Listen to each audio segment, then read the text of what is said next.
world. Just about to finish it, and I'm sharing how we've terraformed the lakes map into something that looks like a bunch of lakes. They're all full, and we've got a ton of extra water and stuff. I'm in the middle of the end of the wet season here. Half a day until the next drought, and you'll see how our lakes stay nice and full still, even though we only have the two incoming water sources. Starting from the beginning, our city center, we've got our high-rise towers. That's the end of the day bell running there.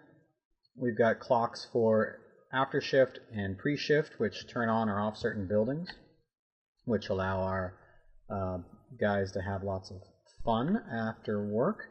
Our primary farms are in the middle here. We've got an upper farm here, which is hydrated by a little artificial reservoir, which gets turned on by a depth gauge. And if it gets low, they simply pump the water from this small tank. We've got lots and lots and lots of water coming through from our for our deep water pumps and our mangroves. Our power right now is over 6,500 supply, and because we have bots, our demand is right around the same. If we have extra demand, we can turn on our steam engines as well as our large power wheels. This is our industrial area. It's producing the food day and night, thanks to our bot production. It's also producing all of the planks and everything else. And at night, we switch off some of the buildings, and we switch on the fun buildings, like our theater and our wind tunnel. We also have separate hauling posts and builder's hut up here, just to make them easier to get to work. Our bot production is all done on the edge of that district, and it's all ran by bots, for bots. Towards the power generation here, we've taken the aqueduct and elongated it through its entirety of its where it would have ended, I guess, before the collapse of civilization.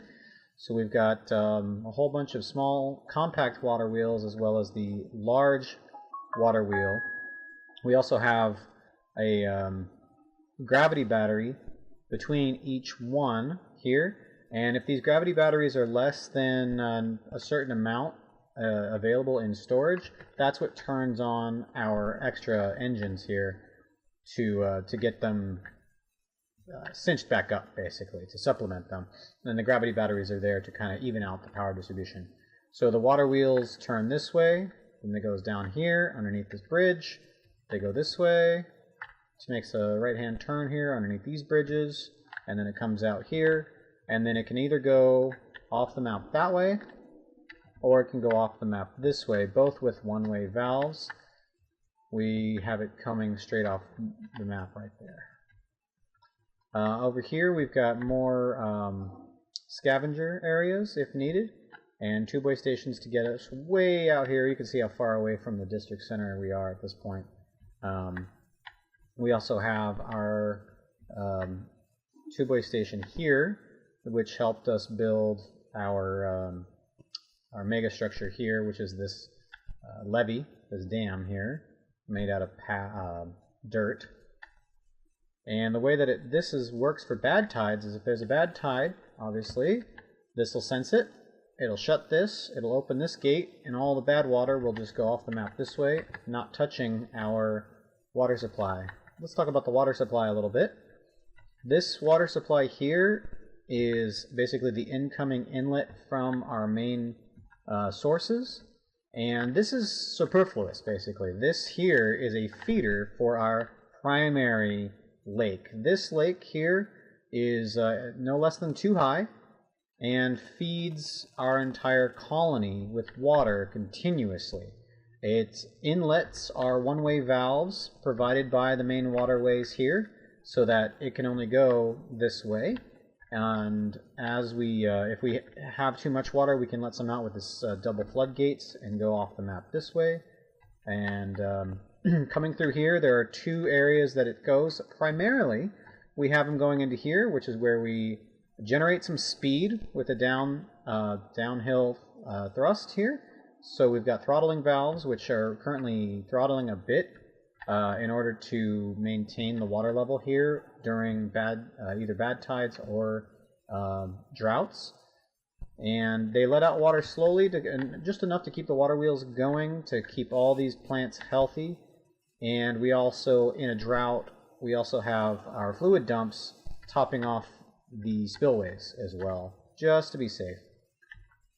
It goes through all of these water wheels, through the mangrove forest, and then out through this way, and this dumps off the map. Alternatively, if this gets too full, we have another spillway that goes this way, through here. This aquifer, this waterway here, feeds this equipment, which is an extra workshop for making treated planks, and as well as just another mud bath. Now it doesn't work, obviously, if the spillway's not spilling, but this is sort of an extra, just a little area I put in a water. Managed to fit a large water wheel, so I went ahead and put that in there too.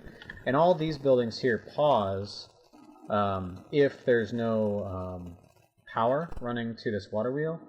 So there we go. So if there's enough power for all four of these things, these will all continue to run.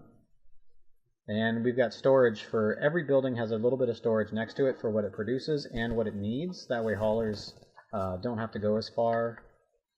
We're continuously making science, but if we get under 10k science, our number crunchers will kick in. We used to have like 8 or 9 of these things, but after we built our repopulator, we kicked back on that.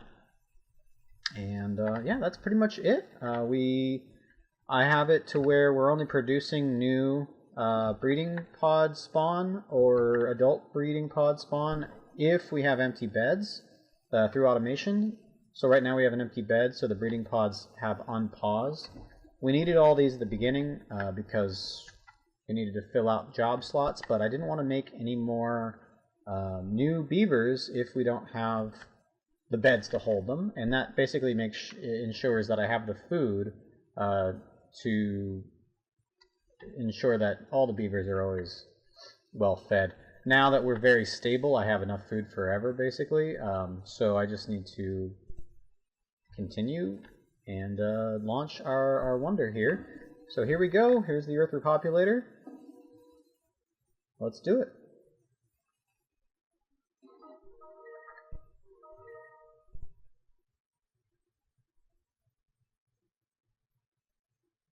End of the game.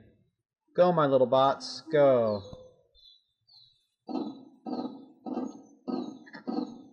And they're going to go off and repopulate other maps.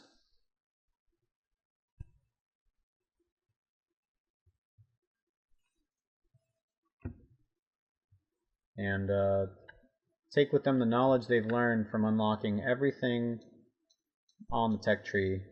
There's certain things I didn't do. The row house.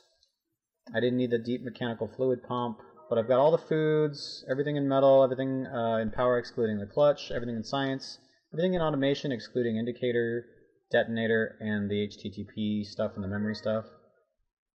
Everything in well-being, everything in decor except for some of the roofs. We did use a few roofs for the bonuses, and we built every monument as well.